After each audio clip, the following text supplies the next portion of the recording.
1852, the Sahara, the largest desert on the planet. A searing wilderness, the size of the United States. The toughest challenge an explorer can face. Ibn Battuta. He left Morocco at age 21, vowing never to travel the same road twice. He's explored over 40 countries, but this is his first time in the Sahara. We set off into a desert totally devoid of settlements. There's no road, no track, only sand. But at this time, the Sahara holds the key to mankind's survival.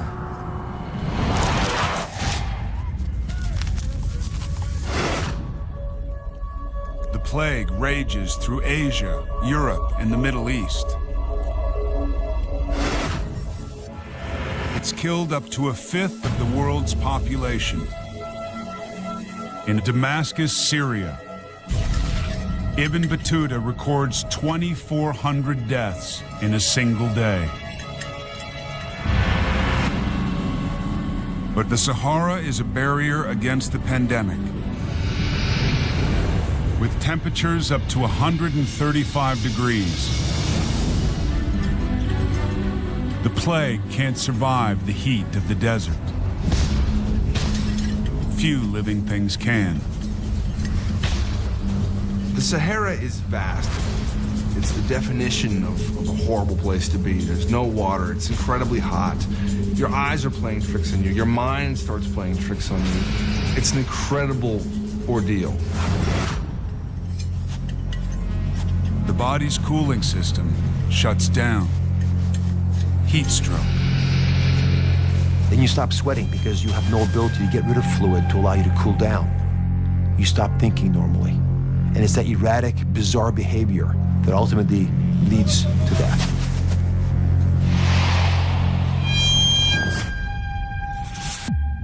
Ibn Battuta's life in the hands of his traveling companions, the Tuareg.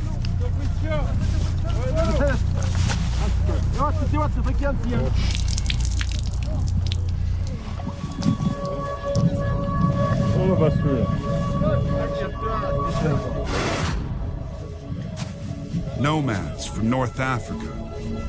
They've lived in the Sahara for over 1,000 years, trading something we take for granted today, what was once one of the most valuable commodities on the planet. Salt.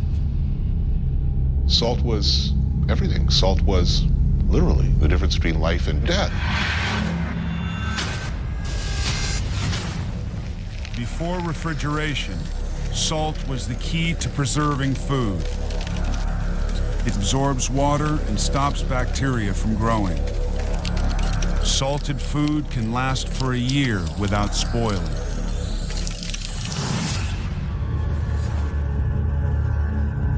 Access to salt determined whether you were powerful enough. I can't send an army across the water or great distances without provisions, and their provisions are going to go bad if they are not salted. The Tuareg have discovered a rich supply under their feet.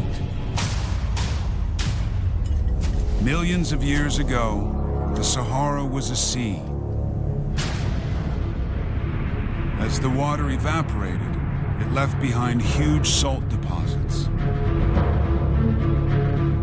The salt trade is the Tuareg's livelihood. They mine it at Tekhaza in the middle of the Sahara, then trek hundreds of miles south to the markets in the great cities of the Mali Empire, Djenné, Gao, and Timbuktu.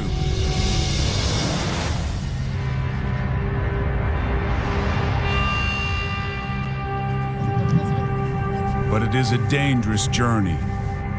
in a deadly landscape.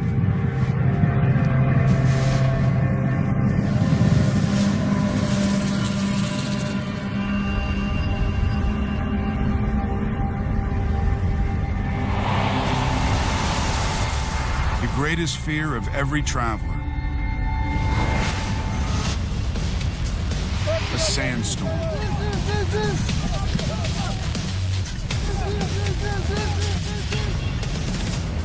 Whipped up in seconds by 70-mile-per-hour winds. When a sandstorm hits, it fills the air with sand, it fills your lungs, it fills your eyes and your nose. You can't see. This wind and this sand can strip the paint off a car. You have to get shelter or you die.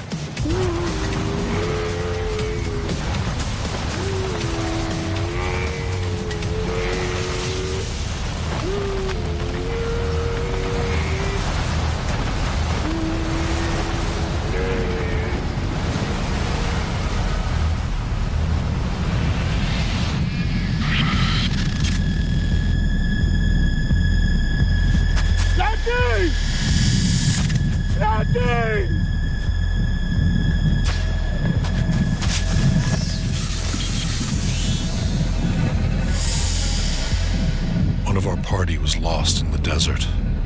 After that, I never went ahead or never lagged behind again.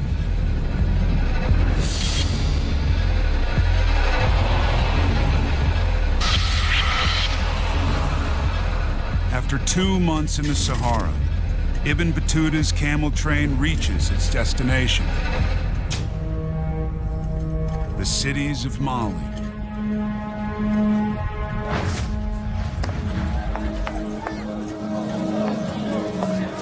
Travelers have nothing to fear.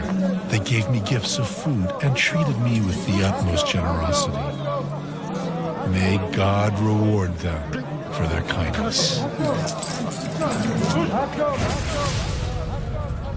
Tuareg merchants can now trade their precious cargo. In Mali, salt is so in demand, it's traded for gold.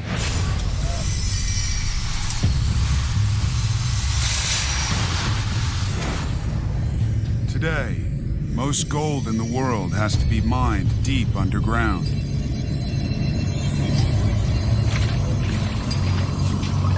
In Mali, it flows out of the bedrock of the river Niger.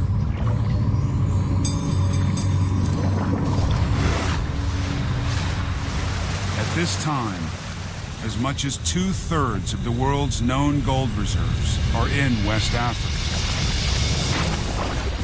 The key that turns Mali's rulers into some of the richest men in the world, and their cities into centers of learning. Timbuktu University, one of the oldest in the world. The first in sub-Saharan Africa, up to 25,000 people, a quarter of the population, students. Over 300,000 scrolls. One of the greatest libraries in the Islamic world. Scholars from lots and lots of places went there to study the scrolls. It was the World Wide Web. It was the place where information was held. This is Africa's golden age.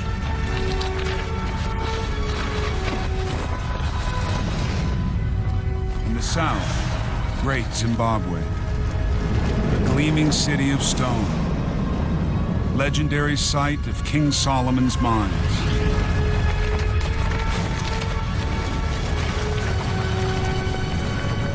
In the highlands of Ethiopia, an ancient Christian empire claiming to descend from the Queen of Sheba.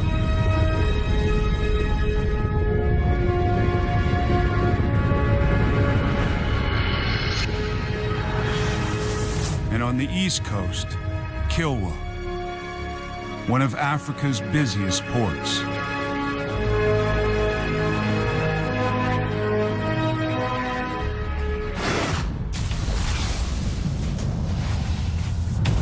Ibn Battuta will return to Morocco and write the oldest surviving account of Timbuktu and the wealth of Africa. The Tuareg will carry their gold back across the Sahara. Its destination across the Mediterranean to Europe.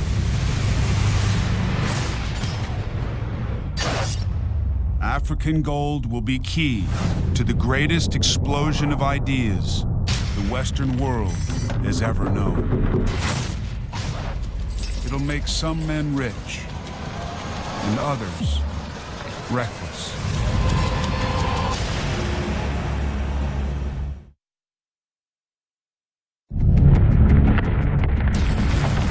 Venice. 117 mud islands joined together become a thriving center of commerce. Silk from the Middle East, spices from India, and the key to its wealth, gold from Africa.